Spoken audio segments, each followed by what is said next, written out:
সরকার কখনোই শ্রমিকদের অধিকারকে নিশ্চিত করার জন্য, শ্রমিকদের মর্যাদাকে সমুন্নত করার জন্য, শ্রমিকদের অধিকারকে ফিরিয়ে দেওয়ার জন্য, শ্রমিকদেরকে কাজের পরিবেশ দেওয়ার জন্য এবং শ্রমিকদেরকে মর্যাদায় সমুন্নত করে তাদের বেতন বৃদ্ধি সহ সার্বিকভাবে তাদের স্বাভাবিক জীবন যাপনের জন্য তাদেরকে যে পরিবেশ প্রয়োজন, যে আর্থিক সহযোগিতা প্রয়োজন, যে সরকারি সহযোগিতা প্রয়োজন, যে নীতিমালা প্রয়োজন, যে গাইড প্রয়োজন, এই সব কিছু নিয়ে সরকারের কোনো মাথা ব্যথা নেই। বাংলাদেশের বড় বড় ইন্ডাস্ট্রি প্রতিবেশী রাষ্ট্রে চলে যাচ্ছে।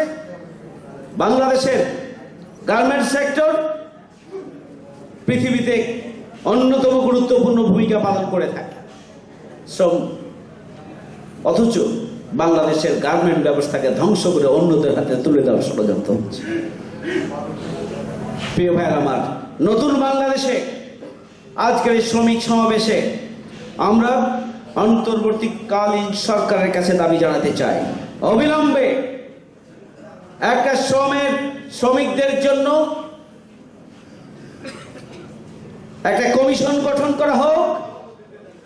এবং সেই কমিশন গঠন করে তাদের সমস্যাগুলোকে চিহ্নিত করা হোক এবং তাদের সমস্যার সমাধানের মাধ্যমে তাদেরকে স্বাভাবিকভাবে প্রশান্তির সাথে জীবনযাপনের সুযোগ যেমনিভাবে দেওয়া হোক এবং শ্রমিক হিসাবে শ্রমিক অঙ্গনে কাজের যে পরিবেশ প্রয়োজন, তাদের যে বেতন প্রয়োজন সর্বনিম্ন, সেদিকে পুনর্বিবেচনা করে